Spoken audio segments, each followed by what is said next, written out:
This is lesson 7.4a in trigonometry. There probably will be 100 videos on this lesson, getting into some brand new stinking stuff, vectors, operations, and the dot product. So if you've done anything with physics, maybe even physical science when you were in 10th grade or 9th grade, you might have done some things with vectors. And let's just kind of look at some ideas as far as terminology is called. A vector has a magnitude, and it also has a direction. So when we're talking about a vector, we're going to label it such as OP. So the first letter is our starting point.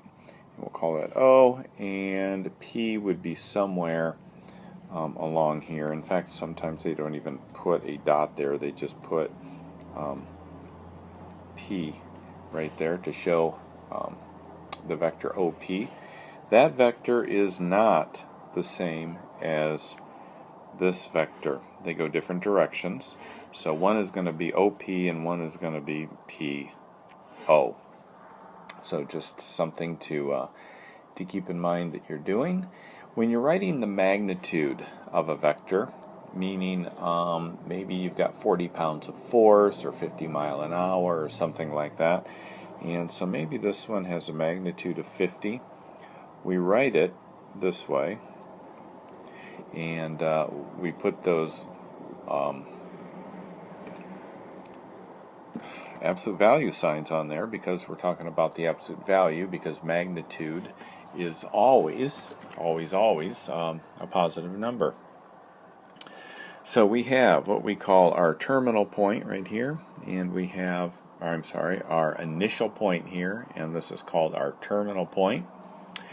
And let's see here, magnitude, opposite direction. So if this is a 50 and that's a 50, the magnitude is the same, but the directions are different.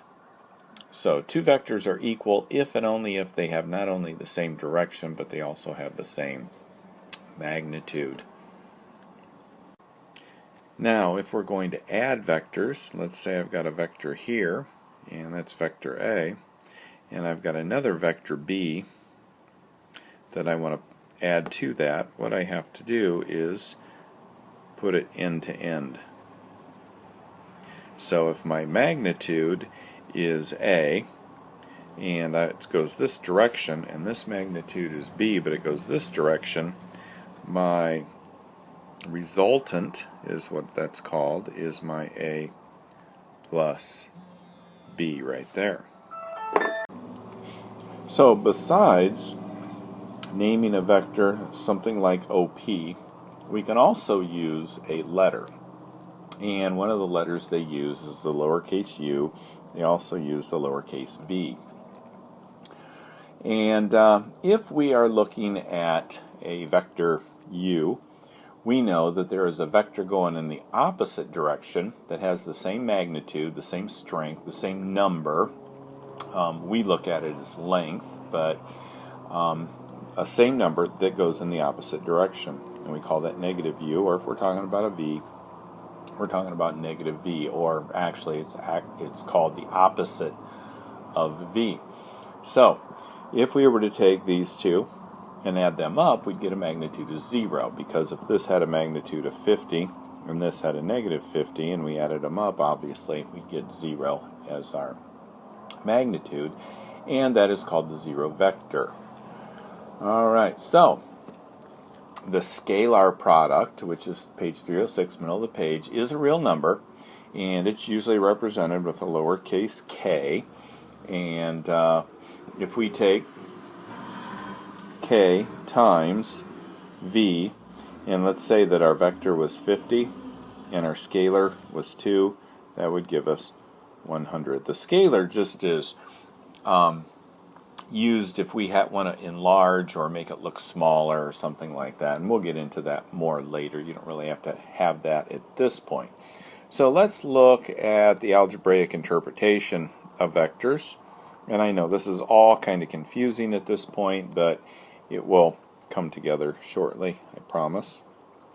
look at our xy axis, and if we have a vector, I always want to say vector, like this, and this is A, and the height is B. This here, this point right there, is A, B, right? We went over A and up B. The name of this resultant is, in this case, we're going to call it U, or another name that they do is they make these sharp, and they say A, B, by making them sharp. Alright, this length right here, that angle is theta. That always comes from the positive side of the x-axis and terminates wherever the vector angle is. And when we have a vector with an initial point at the origin, it's called a position vector. So position vector is what that is, because it starts there in the at the origin. So what we've got right here is every one of these vectors corresponds to an ordered number.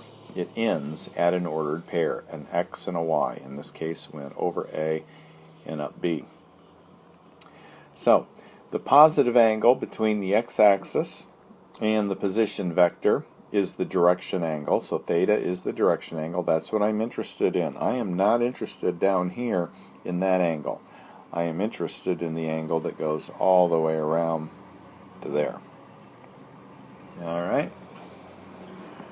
Okay, so the length or the magnitude of a vector is given by, so let's use the absolute value because magnitude is always the positive, a squared plus b squared. So obviously we've got the Pythagorean theorem. In order to find the length of this, it's a squared plus b squared equals the hypotenuse squared, but since we're just looking for the u, not the u squared, we took the square root of both sides, so that's why it looks like that.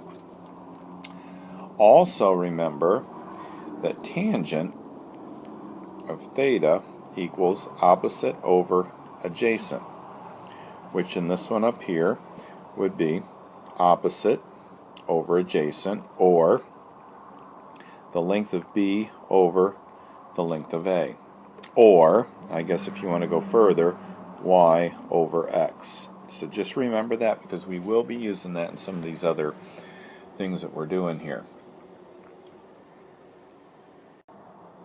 So that is the first video, some theory, and we'll jump right into doing some problems now in the next video.